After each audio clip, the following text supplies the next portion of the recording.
Năm 1942, ngọn lửa của chiến tranh thế giới thứ hai vẫn đang bùng cháy dữ dội. Trong 3 năm qua, phe trục Đức, Nhật liên tiếp giành thắng lợi, gần như càn quét toàn bộ lục địa Á-Âu, thiết lập nên một bản đồ chiến tranh trải dài vạn dặm. Tại châu Âu, quân Đức bách chiến bách thắng, từ cuộc chiến tranh chớp nhoáng đánh chiếm Ba Lan năm 1939 đến việc đánh bại Pháp chỉ trong một đòn năm 1940, và tiếp đó là triển khai chiến dịch Barbarossa khốc liệt chống lại Liên Xô ở mặt trận phía đông. Quân Đức đã tiến sâu vào vùng nội địa Liên Xô trong băng giá, chĩa thẳng mũi nhọn về phía Moscow. Cùng lúc đó, Nhật Bản cũng tiến hành bành trướng tại Viễn Đông. Kể từ khi cuộc chiến tranh xâm lược toàn diện Trung Quốc bùng nổ năm 1937, thế lực của Nhật nhanh chóng lan rộng về phía Nam. Tiếng nổ lớn từ sự kiện Trân Châu Cảng không chỉ lôi kéo Mỹ vào cuộc chiến tranh thế giới thứ hai, mà còn đánh dấu việc Nhật Bản chính thức thách thức toàn bộ Thái Bình Dương. Đến đầu năm 1942, phạm vi lãnh thổ của phe trục đã đạt đến đỉnh cao chưa từng có. Đức kiểm soát phần lớn lãnh thổ châu Âu, từ bờ biển Na Uy đến các đồng bằng ven Biển Đen, gần như không một nơi nào thoát khỏi sự cai trị thép của họ. Nhật Bản thì thiết lập nên một khối thịnh vượng chung Đại Đông Á, trải dài từ Mãn Châu, Triều Tiên, Hoa Bắc đến tận Miến Điện, Myanmar, Philippines và Indonesia.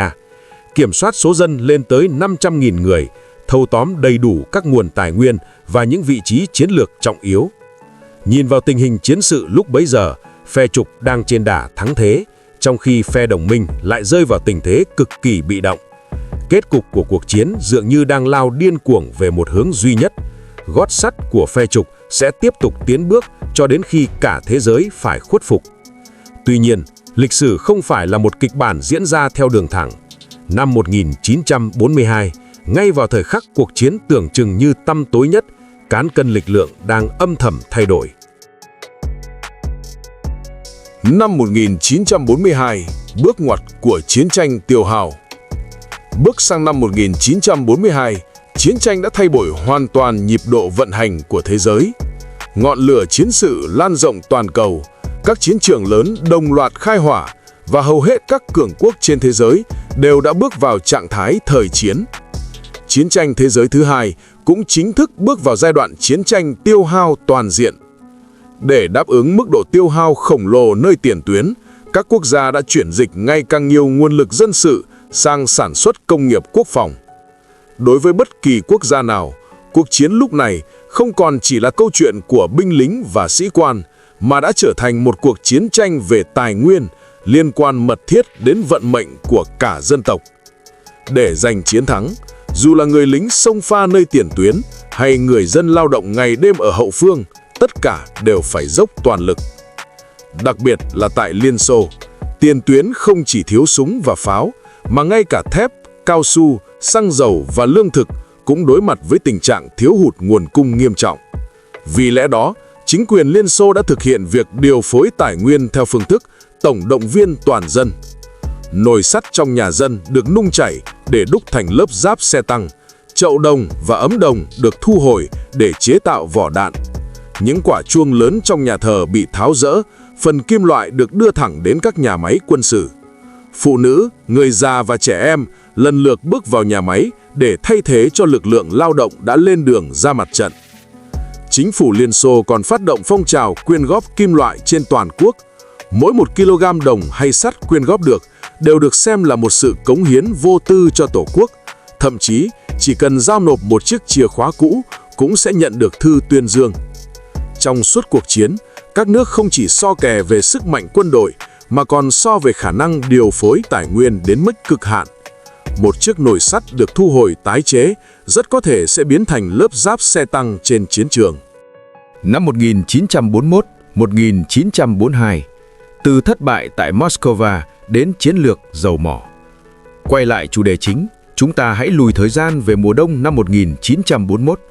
Cuộc tấn công cuối cùng của quân Đức ngay dưới chân thành Moscow đã kết thúc trong thất bại. Đây không chỉ là một thất bại nặng nề về mặt chiến lược, mà còn là một đòn giáng mạnh vào tâm lý của quân đội Đức. Mùa hè năm đó, quân Đức từng tiến vào lãnh thổ Liên Xô với tốc độ kinh hoàng. 3 đạo quân lớn như những lưỡi dao sắc bén cắt ngang miền Tây Liên Xô đánh cho quân đội Liên Xô gần như tan tác. Chỉ trong vài tháng, họ đã áp sát Leningrad, Kiev và Moscow, những thành phố trọng yếu của Liên Xô. Nhưng các vấn đề cũng nối đuôi nhau kéo đến. Lãnh thổ rộng lớn của Liên Xô, chiến tuyến kéo dài dằng dặc cùng thời tiết cực hàn, cộng thêm sự kháng cự ngoan cường của người dân Liên Xô đã khiến quân Đức phải dừng bước trước cổng thành Moscow. Tháng 12 năm 1941, Hồng quân Liên Xô phát động cuộc đại phản công, buộc quân Đức phải rút lui khỏi Moscow. Chiến dịch Barbarossa chính thức tuyên bố phá sản. Vốn dĩ Hitler từng thề thốt sẽ kết thúc chiến tranh trong vài tháng, nay lại sa lầy sâu sắc trong vũng lầy chiến tranh, sĩ khí bắt đầu dao động, hậu cần cũng ngày càng căng thẳng. Đến mùa xuân năm 1942, nước Đức buộc phải đưa ra một lựa chọn chiến lược mới. Đội quân hàng triệu người đang ở trong lãnh thổ Liên Xô sẽ hành động thế nào tiếp theo? Tiếp tục tấn công Moscow hay chuyển hướng sang mục tiêu khác? Bộ Tổng tư lệnh tối cao Đức đã tranh luận không ngừng về vấn đề này. Moscow quả thực quan trọng, là thủ đô và trung tâm chính trị của Liên Xô. Nhưng cuối cùng, Hitler quyết định từ bỏ Moscow, chuyển hướng tấn công xuống vùng Caucasus, Kafkas ở phía nam. Tại sao? Bởi vì lúc này, nước Đức đang đối mặt với một cuộc khủng hoảng dầu mỏ chí mạng. Nhiên liệu mà quân Đức dựa vào để phát động chiến tranh không đến từ trong nước. Bản thân nước Đức gần như không có tài nguyên dầu mỏ. Họ dựa vào các mỏ dầu của đồng minh Rumani, cũng như nguồn dầu mỏ Trung Đông có được qua con đường ngoại giao những năm trước. Nhưng tất cả những thứ đó còn lâu mới đủ. Đặc biệt là trên mặt trận phía đông, mức tiêu hao của các đơn vị thiết giáp, không quân và vận tải hậu cần Đức là vô cùng khủng khiếp. Xe tăng thiếu dầu, máy bay thiếu nhiên liệu, thậm chí ảnh hưởng cả đến việc triển khai chiến lược. Theo đánh giá của Bộ Tổng tham mưu Đức, nếu không tìm được nguồn dầu mỏ mới, nước Đức sẽ mất khả năng duy trì tác chiến vào khoảng năm 1943. Vì vậy, vùng Caucasus trở thành tâm điểm chú ý của Đức. Nơi đó sở hữu mỏ dầu Baku lớn nhất Liên Xô, mỗi năm có thể sản xuất hàng triệu tấn dầu. Nếu quân Đức kiểm soát được mỏ dầu Caucasus, họ không chỉ có thể duy trì sự sống còn cho chính mình, mà còn cắt đứt huyết mạch năng lượng của Liên Xô, ép đối phương đầu hàng. Đây chính là nguyên nhân cốt lõi của chiến lược Nam tiến của quân Đức năm 1942. Nhưng chắn ngang con đường dẫn đến Caucasus là một dòng sông lớn, sông Volga, và nằm bên bờ tây sông Volga là một thành phố, Stalingrad. Thành phố này nắm giữ tuyến vận tải sông Volga, là đầu mối giao thông quan trọng kết nối miền Nam và miền Bắc, có năng lực sản xuất công nghiệp mạnh mẽ với các nhà máy chế tạo xe tăng, máy kéo và vũ khí. Kế hoạch chiến dịch xanh và sự phân tách cụm tập đoàn quân Nam. Nếu không kiểm soát được Stalingrad, tuyến tiếp tế của các đơn vị quân Đức tiến xuống phía Nam có thể bị quân đội Liên Xô cắt đứt từ bờ đông sông Volga, khiến giao thông hậu phương không được bảo đảm. Nói cách khác, Stalingrad là một cái gai mà quân Đức bắt buộc phải nhổ bỏ trước khi tiến công vùng Caucasus, Kafkas. Còn đối với Liên Xô, đây càng là một trọng trấn chiến lược và vùng đất mang tính biểu tượng không thể để mất. Về mặt chiến lược, nó là trung tâm công nghiệp quan trọng của chiến khu phía Nam, nơi sản xuất xe tăng, máy bay và đạn dược, đồng thời là đầu mối đường sắt và vận tải đường sông, đóng vai trò sống còn đối với hậu cần của quân đội Liên Xô. Về mặt tinh thần, tên của thành phố đại diện cho lãnh tụ tối cao Stalin mang ý nghĩa biểu tượng quan trọng đối với chính quyền Liên Xô. Vì vậy, cùng với sự diễn biến của cục diện chiến tranh, đến năm 1942, thành phố Stalingrad được gắn cho một giá trị chiến lược vượt xa các thành phố khác. Để đạt được mục tiêu này, quân Đức đã vạch ra kế hoạch tác chiến mới mang tên Chiến dịch xanh Vorblau.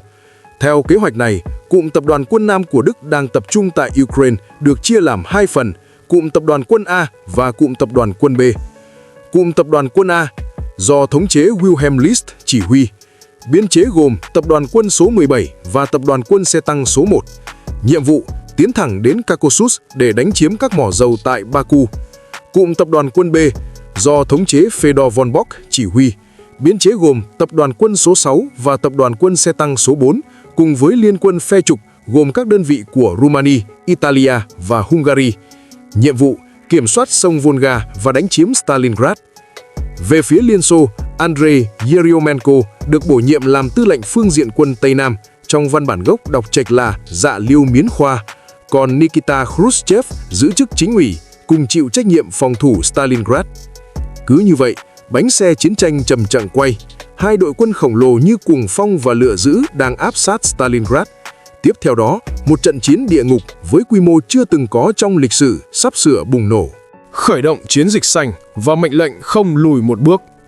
Ngày 28 tháng 6 năm 1942, chiến dịch xanh của Đức chính thức khởi động. Trước tiên, hãy nhìn vào tương quan lực lượng giữa hai bên Xô Đức tại khu vực này. Quân Đức, lực lượng ban đầu gồm 270.000 quân, 3.000 khẩu pháo, 500 xe tăng và 600 máy bay.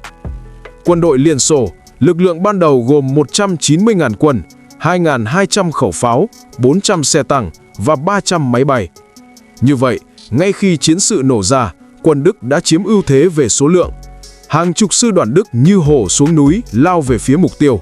Xe tăng gầm rú, bộ binh dàn trận tiến lên, bầu trời dày đặc những chiếc máy bay ném bom bổ nhào Stuka. Một cơn bão chiến tranh mới đã quét qua toàn bộ chiến trường phía Nam. Quân Đức chia làm hai ngả, một mũi tiến về hướng Caucasus, Kafkas, mũi còn lại tiến nhanh về hướng sông Volga. Tập đoàn quân số 6 của Đức là lực lượng chủ lực tấn công Stalingrad.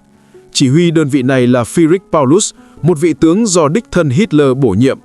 Mặc dù đây là lần đầu tiên ông độc lập chỉ huy một chiến dịch lớn, nhưng cách bố trí của ông rất trật tự và nhịp độ tiến quân vô cùng dũng mãnh. Quân Đức đã tận dụng triệt để hệ thống đường sắt và các tuyến vận tải cơ giới hóa để tiến quân, gần như không gặp phải sự kháng cự có hệ thống nào đáng kể. Tuyến phòng thủ của Liên Xô nhanh chóng tàn rã trong những cuộc rút lui trên diện rộng và sự sụp đổ dây chuyền. Đặc biệt là ở hướng Kharkov, Hồng quân vừa trải qua một thất bại nặng nề, sĩ khí xuống thấp, tổ chức hỗn loạn, tạo cơ hội cho quân Đức thừa thắng xông lên.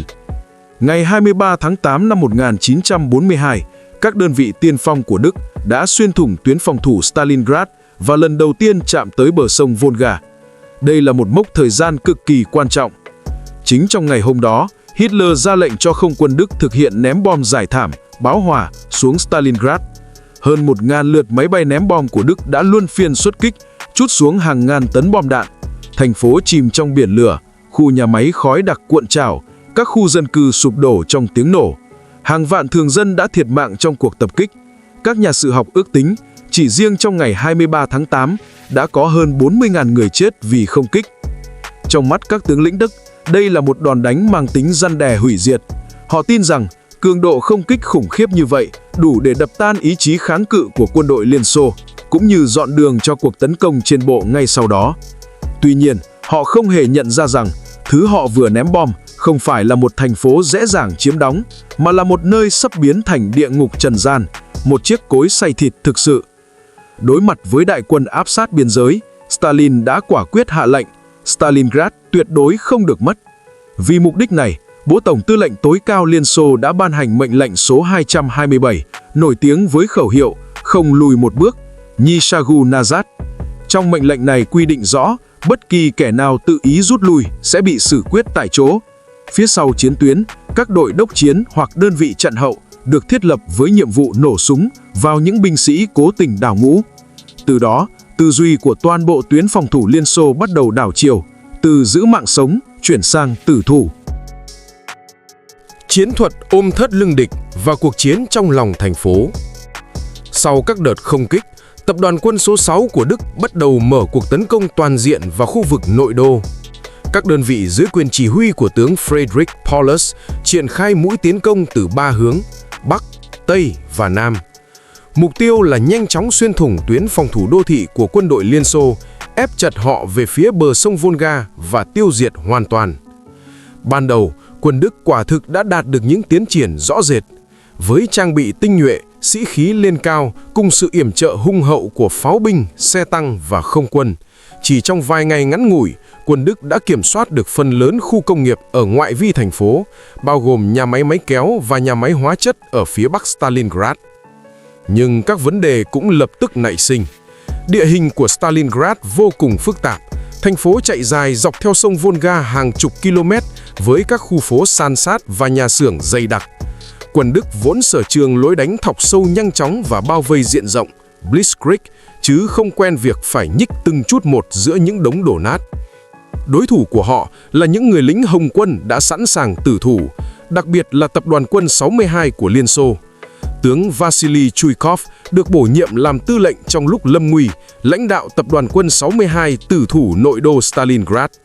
Đơn vị này ban đầu trang bị thô sơ, quân số thiếu hụt, thậm chí thiếu cả vũ khí hạng nặng. Tuy nhiên, tướng Chuikov đã áp dụng một chiến thuật phòng thủ cực kỳ kiên quyết, bám sát đối phương và đánh cận chiến, còn gọi là chiến thuật ôm thắt lưng địch. Ông ra lệnh cho các đơn vị phải áp sát chiến tuyến của quân Đức ở cự ly gần nhất có thể.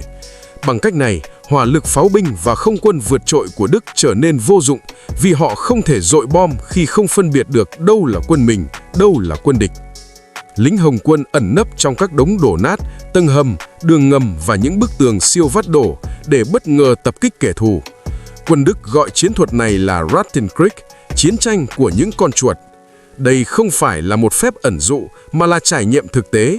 Binh lính hai bên như những con chuột luồn lách dưới những tòa nhà sụp đổ, hệ thống cống ngầm, nhà kho bỏ hoang và những nền móng vỡ nát. Họ giao tranh ở cự ly cực gần trong bóng tối, thậm chí là đánh tay đôi. Có những khu phố mà quyền kiểm soát đổi chủ đến 3-4 lần chỉ trong một ngày. Chiến trường đẫm máu, nhà máy, nhà ga và tòa nhà Pavlov. Ban ngày, quân Đức đánh chiếm một tòa nhà. Ban đêm, quân Viên Xô phản kích, giành lại. Sáng hôm sau, quân Đức lại đột nhập. Cuộc chiến diễn ra giành giật từng căn nhà, từng tầng lầu. Có những trận chiến mà các tầng khác nhau của cùng một tòa nhà bị kiểm soát song song bởi cả hai phe. Tầng trên quân Đức, tầng dưới quân Nga. Những cuộc giao tranh khốc liệt nhất diễn ra tại 3 khu vực trọng yếu. 1. Nhà máy máy kéo Stalingrad Tractor Plant. Đây là trọng địa công nghiệp ở phía bắc Stalingrad. Trước chiến tranh, nơi đây là nhà máy sản xuất xe tăng quan trọng của Liên Xô. Khu nhà xưởng rộng lớn, kiến trúc san sát, cấu trúc bên trong phức tạp. Hồng quân đã biến nhà máy thành một pháo đài kiên cố. Quân Đức chịu tổn thất nặng nề trong quá trình tấn công. Theo ghi chép, để tranh giành nhà máy này, hai bên đã tung vào tổng cộng hơn 50.000 quân. Hầu như mỗi tấc đất đều nhuộm đỏ máu. Thứ hai là nhà ga trung tâm, Stalingrad Central Station. Việc chiếm được hay để mất nhà ga trung tâm Stalingrad trở thành biểu tượng cho quyền kiểm soát thành phố. Chỉ trong vòng 1 tháng, nhà ga này đã đổi chủ tới 13 lần. Lính Liên Xô đào hầm hào phòng ngự ngay trong đống đổ nát, trong khi quân Đức sử dụng súng phun lửa và bộc phá để càn quét. Thương vong vô cùng thảm khốc. Thứ ba là tòa nhà Pavlov. Đây vốn chỉ là một tòa chung cư 4 tầng bình thường, nhưng đã trở thành huyền thoại nhờ lực lượng phòng thủ ngoan cường. Một đơn vị cấp trung đội của Liên Xô do trung sĩ Yakov Pavlov chỉ huy đã tự thủ tại đây suốt 58 ngày. Họ kiên quyết bám trụ đến cùng, gây thiệt hại nặng nề cho lực lượng quân Đức đông gấp nhiều lần. Quân Đức thậm chí đã điều động cả xe tăng, pháo binh và súng phun lửa, nhưng vẫn không thể hạ gục tòa nhà này. Sau chiến tranh, tòa nhà này được ví như biểu tượng phòng ngự, có sức mạnh ngang với cả một sư đoàn. Mặc dù quân Đức liên tục tiến lên, nhưng mỗi bước tiến của chiến tuyến đều được đắp bằng mạng sống của binh lính. Đến giữa tháng 10 năm 1942, quân Đức đã kiểm soát khoảng 90% diện tích nội đô Stalingrad. Các cứ điểm của Hồng quân bị nén chặt vào một dải đất hẹp sát bờ sông Volga. Có những đoạn phố chỉ còn rộng vài trăm mét, gần như không còn đường lùi. Nhưng tiếng súng vẫn không ngừng nghỉ. Ngay cả trong khu vực nhỏ hẹp đó, Hồng quân vẫn tiếp tục kháng cự. Những con tàu vận tải từ bờ bên kia sông Volga, bất chấp pháo kích và máy bay ném bom của Đức, vẫn lầm lũi băng qua sông trong đêm để đưa binh lính và đạn dược vào thành phố. Từng chuyến phè trở thành huyết mạch của quân đội Liên Xô. Rất nhiều con tàu đã chìm xuống lòng sông, nhưng hậu phương vẫn không ngừng chi viện. Trong giai đoạn này, cuộc chiến của quân đội Liên Xô tại tiền tuyến Stalingrad không thể đo đếm đơn giản bằng chiến thuật quân sự thông thường. Mục tiêu của họ chỉ có một: ghim chân quân Đức, không để kẻ thù kiểm soát hoàn toàn thành phố, không để chiến tuyến chạm tới mép nước sông Volga và không để kẻ thù giành được thắng lợi mang tính biểu tượng. Trong khi đó, quân Đức cũng đang phải trả giá không ngừng.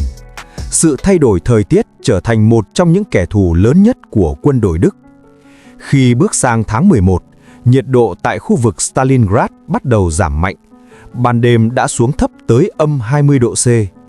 Tuyến đường tiếp tế của quân Đức ngày càng kéo dài, công tác bảo đảm hậu cần không theo kịp. Tình trạng thiếu quần áo mùa đông thiếu hụt đạn dược và khan hiếm nhiên liệu đã khiến khả năng tác chiến của binh sĩ tiền tuyến bị suy giảm nghiêm trọng. Đồng thời, lực lượng chiến đấu của quân Đức cũng sụt giảm nhanh chóng. Một sư đoàn bộ binh tiêu chuẩn khi bắt đầu chiến dịch có biên chế khoảng 12.000 người, nhưng sau 3 tháng giao tranh ác liệt, phần lớn các sư đoàn Đức đã hao hụt hơn 1/3, thậm chí một nửa quân số. Tướng Paulus đã báo cáo về Berlin xin phép tạm dừng tấn công để chỉnh đốn lực lượng, nhưng Hitler đã từ chối. Ông ta khăng khăng cho rằng chỉ cần cố gắng thêm vài tuần nữa là có thể chiếm trọn Stalingrad. Đối với Hitler, đây không chỉ là một mục tiêu quân sự, mà còn là sự nối dài ý chí cá nhân của ông ta. Đối với cả Stalin và Hitler, trận Stalingrad đều là trận đánh then chốt quyết định thành bại. Hai nước liên tục tăng viện binh lực, cả hai bên lần lượt tung hơn 1 triệu quân vào cối xay thịt Stalingrad. Vì thế, cuộc chiến vẫn tiếp diễn, nhưng không ai nhận ra rằng giới hạn của cuộc tấn công này đã cận kề. Chiến dịch Sao Thiên Vương, cái bẫy chết người bên dòng sông Đông. Thời gian trôi đến tháng 11 năm 1942. Sau tròn 3 tháng huyết chiến, Stalingrad đã trở thành một đống hoang tàn. Trong thành phố không còn lấy một tòa nhà nào nguyên vẹn. Bờ sông Volga chất đầy vỏ đạn, những đống đổ nát và thi thể binh lính. Không khí nồng nặc mùi tro bụi, đất cháy và mùi máu tanh. Đối với thế giới bên ngoài, đây dường như là sự giãy giụa cuối cùng của quân đội Liên Xô và là khúc dạo đầu cho chiến thắng sắp tới của quân Đức. Nhưng đằng sau đống đổ nát ấy, một kế hoạch làm thay đổi hoàn toàn cục diện chiến tranh đang âm thầm được chuẩn bị. Mật danh của kế hoạch này là Chiến dịch Sao Thiên Vương, Operation Uranus. Stalin và Bộ Tổng Tư lệnh tối cao Liên Xô STAVAK không hề đặt toàn bộ hy vọng vào việc phòng thủ trực diện tại Stalingrad. Ngay từ giai đoạn đầu của chiến dịch, Bộ Tổng Tham mưu Liên Xô đã nhận ra rằng tập đoàn quân số 6 của Đức vì muốn chiếm lấy Stalingrad mà đã tiến quá sâu, dẫn đến hai bên sườn bị bỏ trống. Đây là thế trận điển hình, cực kỳ dễ bị bao vây bằng chiến thuật gọng kìm. Điểm mấu chốt nằm ở chỗ, hai bên sườn của chiến tuyến quân Đức không phải do quân chính quy Đức trấn giữ, mà do tập đoàn quân số 3 và tập đoàn quân số 4 của Rumani đảm nhiệm. Họ thiếu hụt quân số, trang bị lạc hậu, sức chiến đấu kém xa so với lực lượng chủ lực của Đức. Đặc biệt trong mùa đông lạnh giá, những đội quân chư hầu này thiếu nghiêm trọng quần áo chống rét và vũ khí chống tăng, hoàn toàn không thể ngăn cản các cuộc đột kích cơ giới quy mô lớn của Liên Xô. Kế hoạch của Liên Xô vô cùng rõ ràng. Hướng Bắc, phương diện quân Tây Nam tập kết tại bờ Tây sông Đông, Don River, tấn công xuyên thủng phòng tuyến của tập đoàn quân số 3 Rumani, thọc sâu thẳng xuống khu vực Kalach. Hướng Nam, phương diện quân Stalingrad phát động tấn công, xuyên thủng phòng tuyến của tập đoàn quân số 4 Rumani, tiến lên phía Bắc để hội quân. Hai cánh quân sẽ gặp nhau tại khu vực phía Tây Kalach, hình thành một vòng vây toàn diện, nhốt chặt quân Đức tại Stalingrad. Thời điểm hành động được ấn định vào ngày 19 tháng 11 năm 1942, vào một buổi sáng sớm gió rét thấu xương. Lúc 7 giờ 30 sáng, mặt trận phía Bắc nổ phát súng đầu tiên. Pháo binh Liên Xô tiên phong khai hỏa một cuộc pháo kích bão hòa kéo dài 90 phút. Liên Xô đã tập trung tại đây hơn 3.500 khẩu pháo và súng cối, mật độ hỏa lực thậm chí còn vượt qua cả thời kỳ bảo vệ Moscow. Đạn pháo như trải thảm trút xuống phòng tuyến của quân Rumani. Binh lính tại trận địa hoàn toàn không kịp bắn trả.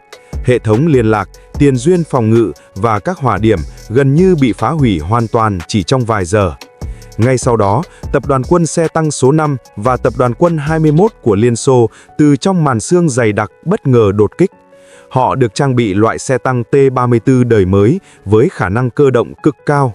Binh lính Rumani dùng súng trường và vũ khí chống tăng hạng nhẹ để nghênh chiến, nhưng chẳng khác nào châu chấu đá xe. Chỉ trong vài giờ, toàn bộ tuyến phòng thủ phía Bắc tan vỡ. Quân Liên Xô nhanh chóng tiến về phía Nam, mỗi ngày tiến thêm hàng chục km. Ngày hôm sau, 20 tháng 11, quân Liên Xô ở mặt trận phía Nam cũng phát động tấn công. Tập đoàn quân 57 và tập đoàn quân 51 thuộc phương diện quân Stalingrad xuất kích từ khu vực hồ Sapa, phía nam thành phố, mục tiêu hướng thẳng đến Kalach. Cánh quân này cũng chỉ phải đối mặt với các đơn vị Rumani trang bị kém và tinh thần sa sút. Quân Liên Xô đột phá mạnh, tiến nhanh về phía Bắc, hình thành nên cánh tay còn lại của thế trận bao vây gọng kìm. Ngày 23 tháng 11, chỉ trong vòng 4 ngày ngắn ngủi, hai cánh quân Nam Bắc của Liên Xô đã hội quân thành công tại nông trường Sovkhoz số 1, phía tây thị trấn Kalach. Vòng vây cái nồi hầm và sự sụp đổ của tập đoàn quân số 6. Một cánh quân từ phương Nam, một cánh quân từ phương Bắc, thế gọng kìm khép chặt. Toàn bộ tập đoàn quân số 6 của Đức cùng các đơn vị hỗ trợ, tổng cộng khoảng 300.000 người, bị nhốt chặt trong thành phố Stalingrad và vùng phụ cận rộng khoảng 40 km. Tệ hại hơn, bị bao vây không chỉ có quân Đức mà còn có liên quân gồm nhiều nước như Rumani, Italia, Croatia và Hungary. Đây là một đội quân hỗn tạp, phức tạp và cực kỳ khó chỉ huy thống nhất. Hitler vô cùng giận dữ. Trong mắt ông ta, quân Đức không thể nào thất bại tại Stalingrad. Ông ta đích thân ra lệnh cho tập đoàn quân số 6 phải tử thủ tại chỗ, không được lùi dù chỉ một bước. Tướng Paulus vốn hy vọng có thể lợi dụng lúc vòng vây của Liên Xô chưa khép chặt để mở đường máu rút lui về phía Tây, hướng về sông Đông để hội quân với tập đoàn quân xe tăng số 4. Nhưng Hitler đã thẳng thừng từ chối đề nghị này. Ông ta tin chắc rằng lực lượng không quân của Göring có thể đảm nhận nhiệm vụ tiếp tế đường không cho tập đoàn quân số 6. Thống chế không quân Hermann Göring đã thề thốt cam kết: chúng tôi có thể thả dù 300 tấn hàng tiếp tế mỗi ngày cho Stalingrad. Nhưng thực tế lại khác xa hoàn toàn. Để đạt được mục tiêu đó, Đức cần huy động hơn 500 máy bay vận tải và phải bảo đảm chúng an toàn đi về giữa mạng lưới pháo phòng không dày đặc của Liên Xô cùng thời tiết băng giá. Đó gần như là nhiệm vụ bất khả thi. Thực tế là trung bình mỗi ngày, không quân Đức chỉ vận chuyển được chưa đầy 100 tấn hàng và một lượng lớn vật tư đã bị thất lạc, rơi vỡ hoặc rơi vào tay quân Liên Xô trong quá trình thả dù. Bên trong tập đoàn quân số 6, cái đói, cái rét và sự hỗn loạn lan rộng nhanh chóng. Cùng lúc đó, quân đội Liên Xô không hề dừng bước. Stalin tuyên bố rõ ràng: giờ đây, chúng ta không thể chỉ thỏa mãn với việc bao vây, chúng ta phải ăn sạch cái túi này. Quân đội Liên Xô bắt đầu từng bước thu hẹp vòng vây. Họ áp dụng chiến thuật chia cắt và tiêu diệt từng bộ phận, từ ngoại vi đánh ép vào trong, dần dần làm tan rã sự kháng cự của quân Đức. Một trong những hành động then chốt là chiến dịch sao thở nhỏ Operation Little Satan do các nguyên sáo Zhukov và Vatutin phối hợp chỉ huy. Mục tiêu là đánh vào hậu phương và các tuyến tiếp tế của Đức, ngăn chặn mọi nỗ lực chi viện hiệu quả từ bên ngoài. Trong thời gian này, phía Đức đã cố gắng thực hiện chiến dịch bão mùa đông Operation Winter Storm dưới sự chỉ huy của thống chế Erich von Manstein, nhằm đột kích từ bên ngoài để mở thông một con đường giải cứu lực lượng bị vây.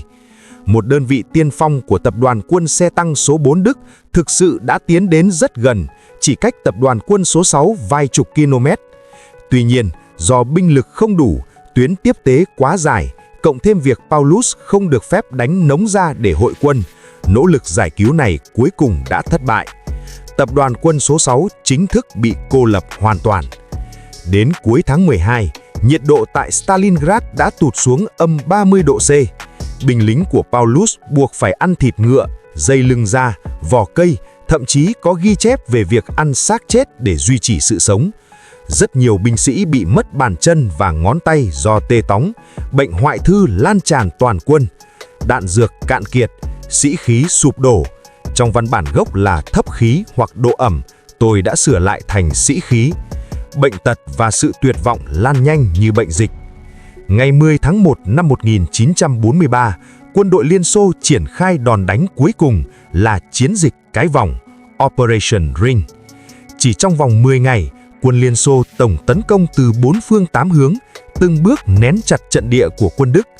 Tàn quân của tập đoàn quân số 6 cố gắng cầm cự nhưng phòng tuyến liên tục thất thủ.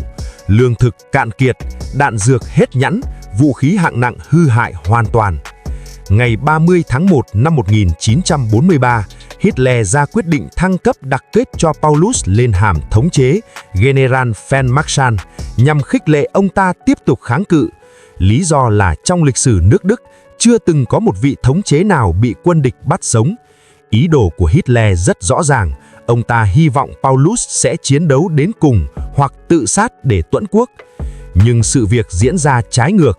Khi Hồng quân Liên Xô đột nhập vào sở chỉ huy quân Đức đặt dưới hầm của một cửa hàng bách hóa tổng hợp Univermarkt, Paulus đã chọn đầu hàng. Ngày 2 tháng 2 năm 1943, tàn quân của quân đoàn 11 Đức bị vây ở phía bắc thành phố. Cái giá của chiến thắng và bước ngoặt lịch sử.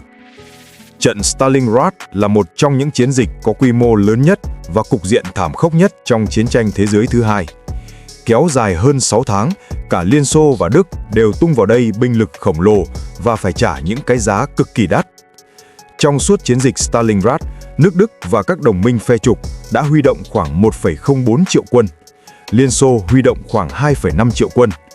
Về thương vong, phe Đức khoảng 250.000 người chết, 500.000 người bị thương, 90.000 người bị bắt làm tù binh.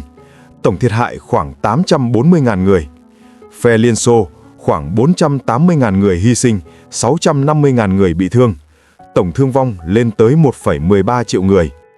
Liên Xô đã dùng sự hy sinh to lớn ấy để đánh lui cuộc tấn công của Đức và giành lấy thắng lợi cuối cùng.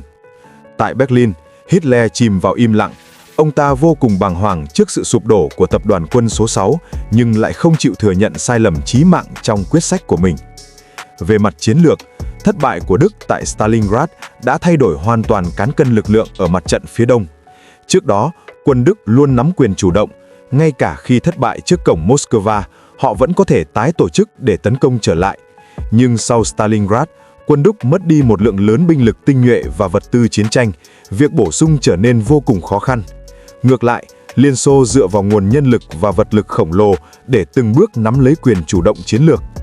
Quan trọng hơn, trận Stalingrad đã để cho các đồng minh của Đức như Italia, Rumani, Hungary tận mắt chứng kiến rằng quân Đức cũng có thể bị đánh bại. Niềm tin vào cuộc chiến của họ bị giáng một đòn mạnh, sĩ khí quân đội phe trục tại mặt trận phía đông tụt dốc không phanh, làm lung lay sự ổn định của toàn bộ phe trục. Vì vậy, trận Stalingrad không chỉ là bước ngoặt của chiến tranh Xô-Đức mà còn là bước ngoặt của cả Thế chiến thứ hai. Dưới đống đổ nát của Stalingrad không chỉ chôn vùi sinh mạng của cả triệu binh lính mà còn chôn vùi cả hy vọng cuối cùng của Hitler trong cuộc chinh phục thế giới. Từ đây, cán cân sức mạnh nghiêng hẳn từ phe trục sang phe đồng minh, tạo tiền đề và niềm tin cho chiến thắng tại Bắc Phi sau năm 1943, sự đầu hàng của Italia và cuối cùng là việc mở mặt trận phía Tây tại Normandy. Hơn 190 ngày đêm giao tranh ác liệt tại Stalingrad đã hoàn thành sứ mệnh tạo ra bước ngoặt tàn khốc nhất thế chiến. Mỗi viên gạch thấm đẫm máu ở đó đều đang đếm ngược ngày tàn của đế chế thứ ba. Mặt trận Thái Bình Dương, canh bạc 5 phút định mệnh. Cũng vào mùa hè năm 1942, mặt trận Thái Bình Dương cũng đón nhận bước ngoặt của riêng mình. Và trận đánh quyết định vận mệnh Thái Bình Dương này lại được định đoạt chỉ trong vòn vẹn 5 phút. Sau thắng lợi lớn từ cuộc tập kích Trân Châu Cảng, sĩ khí Nhật Bản lên rất cao. Họ nhanh chóng phát động chiến lược Nam Tiến, càn quét Đông Nam Á và Tây Thái Bình Dương, chiếm đóng hàng loạt thuộc địa giàu tài nguyên. Từ Philippines, Malaya đến Singapore, Indonesia, Nhật Bản với thế như trẻ tre đã thiết lập nên một đế quốc trên biển trải dài hàng ngàn km. Tuyến phòng thủ Thái Bình Dương do Mỹ, Anh, Hà Lan dựng lên sụp đổ gần như chỉ sau một đêm. Lúc này, bộ máy tuyên truyền trong nước Nhật tràn ngập những lời ca ngợi về chiến tranh Đại Đông Á thắng lợi liên tiếp. Chính sách Nam Tiến được muôn người một lòng ủng hộ. Nhưng đằng sau sự cuồng nhiệt đó, một số ít người tỉnh táo như tư lệnh hạm đội liên hợp Yamamoto Isoroku lại hiểu rõ hơn ai hết. Thời gian không đứng về phía Nhật Bản. Yamamoto biết rõ quốc lực Nhật Bản không đủ để đánh trường kỳ. Dầu mỏ, cao su, thép gần như hoàn toàn dựa vào nhập khẩu đường biển. Một khi tuyến huyết mạch trên biển này bị tàu ngầm và tàu sân bay Mỹ cắt đứt, cỗ máy chiến tranh của Nhật sẽ ngừng hoạt động. Tệ hơn nữa, sự kiện Trân Châu Cảng tuy làm tê liệt vai tàu thiết giáp hạm chủ lực của Mỹ, nhưng các tàu sân bay lại không có mặt ở cảng và đều sống sót. Tiềm lực công nghiệp của Mỹ giống như một con quái thú chưa thức giấc. Chỉ cần cho họ một năm, họ có thể chế tạo hàng trăm, hàng ngàn máy bay và hàng chục tàu sân bay.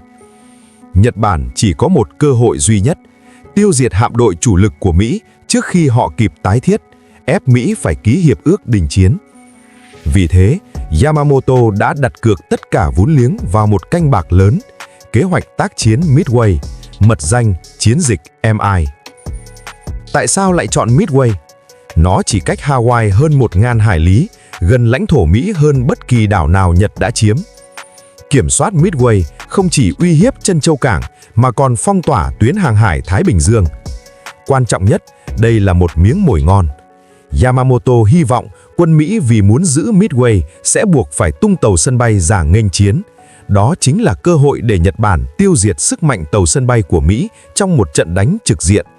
Đó là toan tính của Yamamoto Isoroku. Kế hoạch MI vô cùng phức tạp, được ví như một màn trình diễn chiến lược vĩ đại. Yamamoto huy động hơn 200 tàu chiến, chia làm nhiều mũi.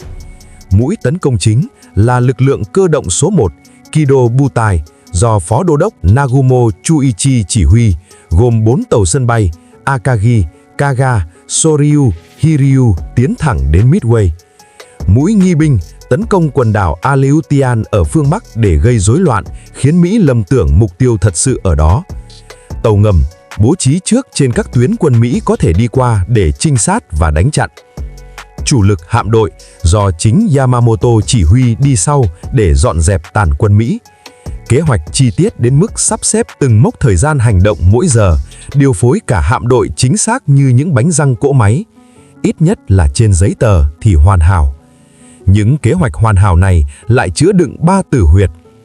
Thông tin quá phân tán, kế hoạch quá phức tạp, tác chiến đa tuyến khiến các đơn vị cách nhau quá xa, khó phối hợp. Trong hải chiến, một khi khai hỏa, các tàu sân bay thường phải tự thân vận động. Đánh giá sai đối thủ, Yamamoto cho rằng Mỹ vẫn đang hồi phục, sẽ không phản ứng nhanh. Ông ta đánh giá quá cao bản thân và coi thường tốc độ phản ứng của Mỹ. Ông không ngờ Mỹ đã phá giải được mật mã hải quân Nhật và từ các cuộc diễn tập mô phỏng đã đúc kết được lối đánh tàu sân bay linh hoạt dựa trên phản kích.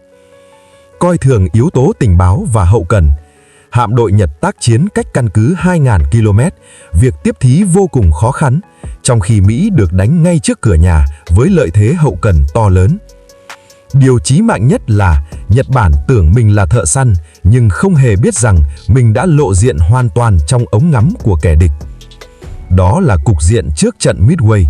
Bên ngoài, Nhật Bản có vẻ thắng như trẻ tre, nhưng về mặt chiến lược đang trượt dài xuống vực thẳm nguy hiểm. Trong tay Yamamoto là toàn bộ tinh hoa tàu sân bay và hy vọng của hạm đội Nhật. Còn đối thủ của ông, Đô đốc Chester Nimitz, tư lệnh hạm đội Thái Bình Dương Hoa Kỳ, đang nắm trong tay con bài chủ lực là thông tin tình báo đã được phá giải, bình tĩnh chờ con mồi bước vào bẫy. Đây là một trận quyết chiến không cân xứng. Một bên muốn đánh nhanh thắng nhanh, định giúp toàn lực định đoạt trong một trận. Bên còn lại thì thận trọng từng bước, bình tĩnh giăng lưới. Khi tất cả chiến hạm tiến vào vùng biển phía bắc đảo Midway, bánh xe vận mệnh của cuộc chiến cũng lặng lẽ bắt đầu quay. Trận Midway, 5 phút định mệnh. Rạng sáng ngày 4 tháng 6 năm 1942, quân Nhật phát động đợt tấn công đầu tiên. Lúc 4 giờ 30 phút sáng, biên đội máy bay từ 4 tàu sân bay Nhật cất cánh lao thẳng về phía đảo Midway. Lực lượng gồm 36 máy bay ném bom, 36 máy bay ném ngư lôi và 36 tiêm kích, tổng cộng 108 chiếc. Khoảng 6 giờ sáng, phi đội Nhật bắt đầu ném bom sân bay và các cơ sở quân sự trên đảo Midway. Do hạm đội Mỹ đã phá giải được mật mã JN-25 của Hải quân Nhật, họ nắm rõ kế hoạch của kẻ thù như trong lòng bàn tay. Các tiêm kích Mỹ đồn trú tại Midway đã cất cánh toàn bộ để đánh chặn máy bay Nhật.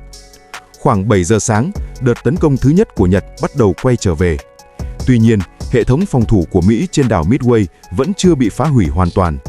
Chỉ huy hạm đội Nhật, Phó Đô đốc Nagumo Chuichi nhận được báo cáo từ phi công. Midway chưa hoàn toàn tê liệt, cần tiến hành đợt oanh kích thứ hai.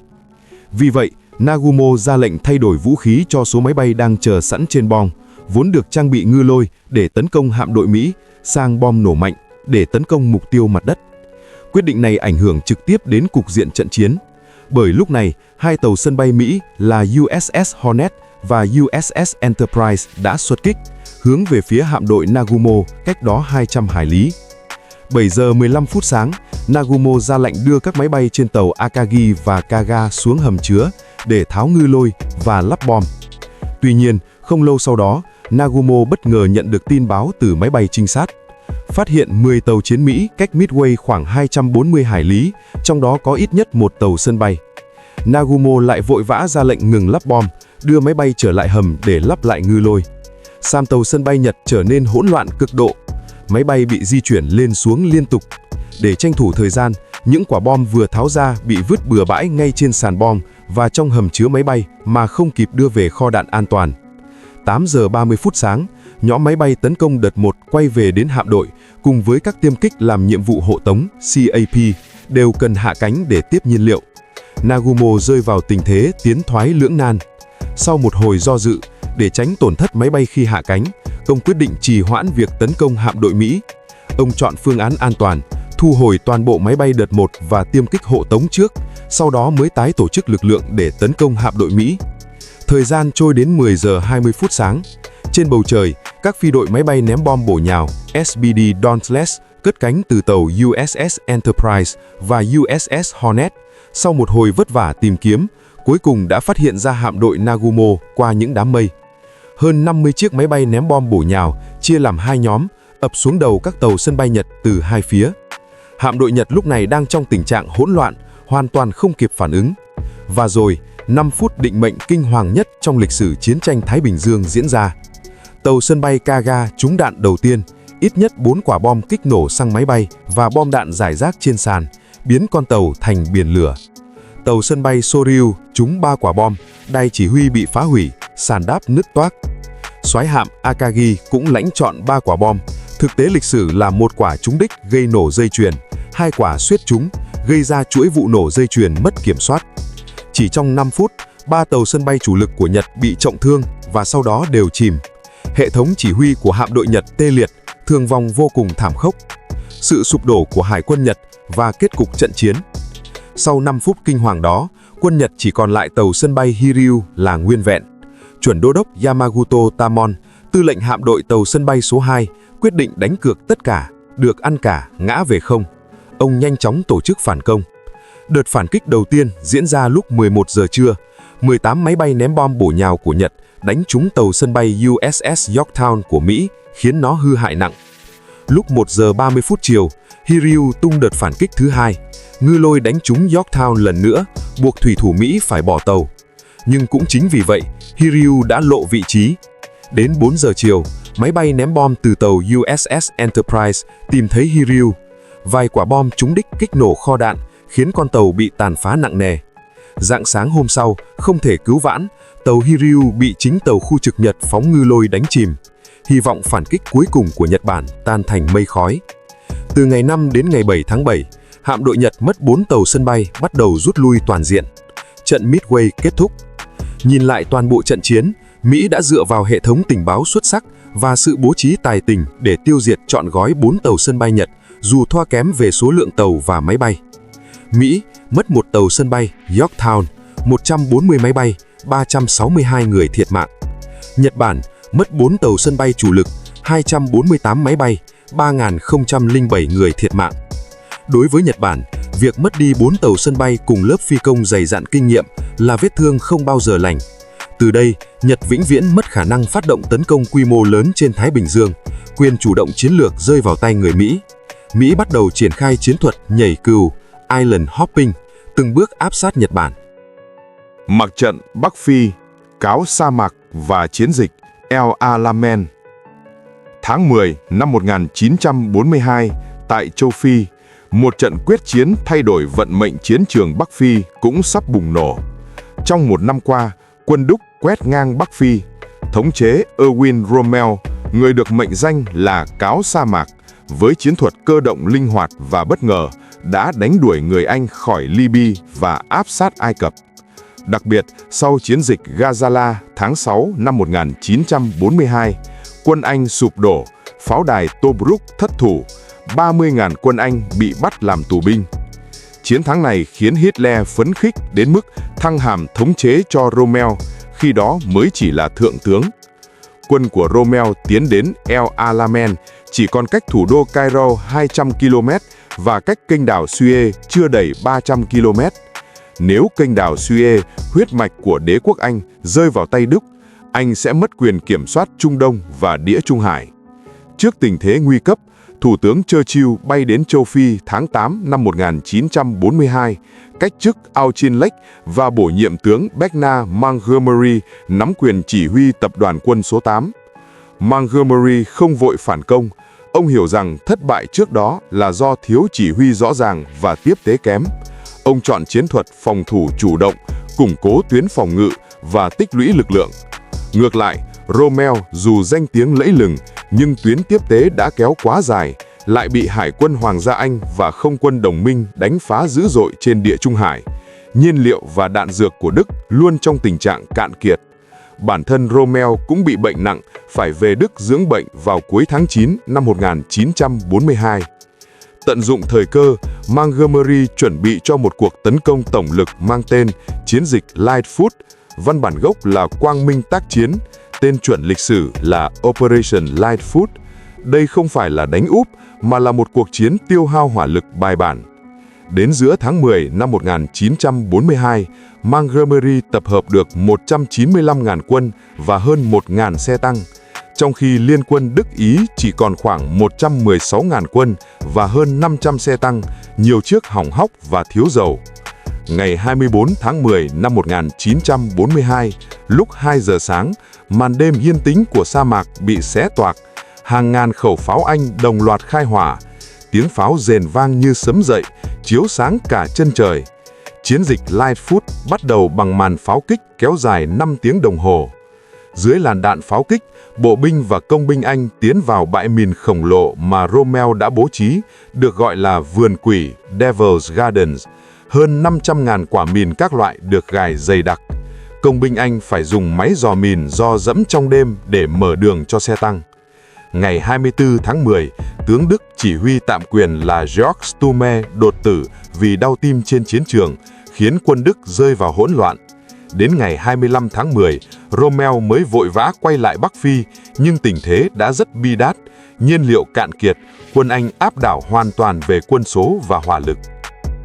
Chiến dịch Supercharge và sự tháo chạy của quân đoàn Phi Châu. Từ ngày 26 đến 28 tháng 10, Montgomery chuyển sang giai đoạn 2, chiến dịch Supercharge. Ông tập trung lực lượng đánh vào điểm nối giữa quân Đức và quân Ý để xé toạc phòng tuyến. Không quân đồng minh oanh tạc không ngừng nghỉ, cắt đứt hoàn toàn đường tiếp tế của Rommel. Ngày 2 tháng 11, quân Anh phát động tổng tấn công cuối cùng. Chiến dịch Supercharge thực sự bắt đầu giai đoạn này. Xe tăng Anh chọc thủng phòng tuyến quân Đức. Quân đoàn thiết giáp Đức vì hết dầu nên nhiều xe tăng phải chôn mình xuống cát làm lô cốt cố định, trở thành bia tập bắn. Đến chiều tối, phòng tuyến của Đức tan vỡ. Rommel hiểu rằng nếu không rút, toàn bộ quân đội sẽ bị tiêu diệt. Ông gửi điện xin rút lui, nhưng Hitler ra lệnh, quân đoàn Phi Châu phải tử thủ, không được lùi một bước. Rommel, vốn không phải kẻ mù quáng tuân lệnh để lính chết vô ích, đã quyết định đánh cược danh dự và sự nghiệp. Ông phớt lờ lệnh Hitler và ra lệnh rút quân vào sáng hôm sau. Cuộc rút lui kéo dài hơn 10 ngày, đưa tàn quân Đức, Ý khoảng 60.000 người thoát về Tunisia, tức Tripoli, sau đó sang Tunisia, tránh được thảm cảnh bị tiêu diệt toàn bộ.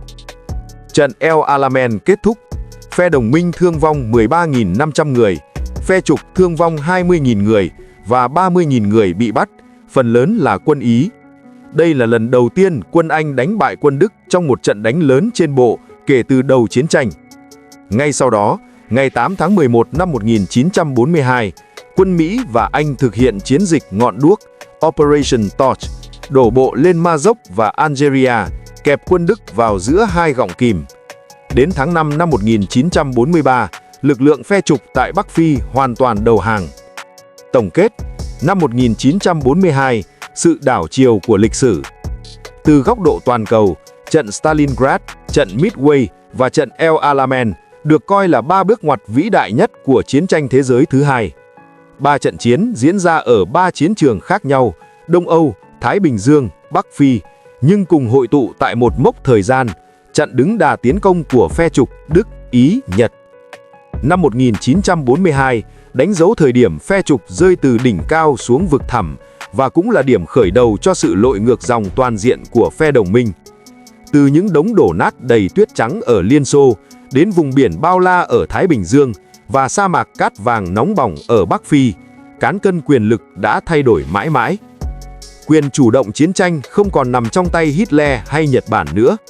Nhưng chiến tranh vẫn chưa kết thúc, con đường phía trước còn rất gian nan. Năm 1943 sắp tới, phe đồng minh sẽ bước vào giai đoạn tổng phản công. Hồng quân Liên Xô sẽ đối đầu với quân Đức trong trận đấu xe tăng lớn nhất lịch sử nhân loại, trận Kursk.